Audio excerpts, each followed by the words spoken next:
Punta naman tayo sa sikat na kainan noon dito sa Tacloban.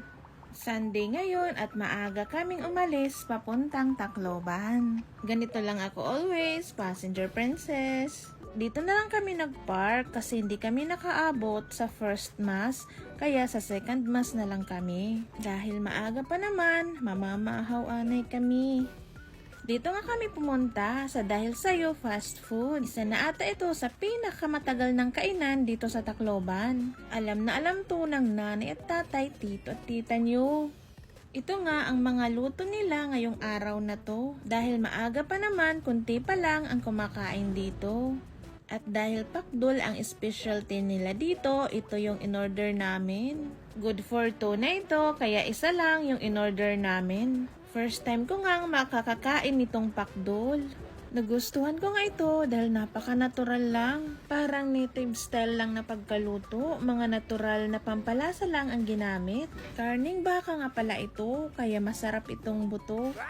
Nakakain ba ang buto? Sa tagal na nga nitong Dahil Sa'yo, hindi ko alam kung anong year itinayo ito. Pero lagi ko tong naririnig sa mga ninuno ko. Dito siguro sila nagde-date. Marami palang memories dito. Pagkatapos kumain, manonood yan ng sine. Pupunta ng Kusmos at Shati.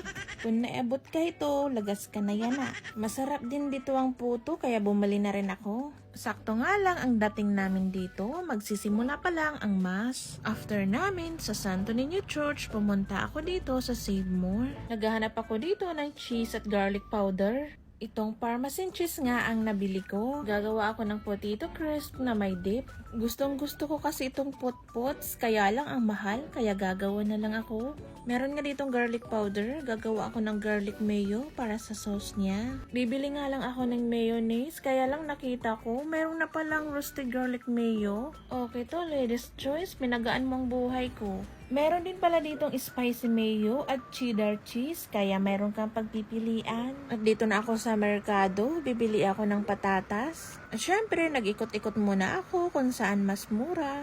Okay guys, hanggang dito na lang. Thank you for watching.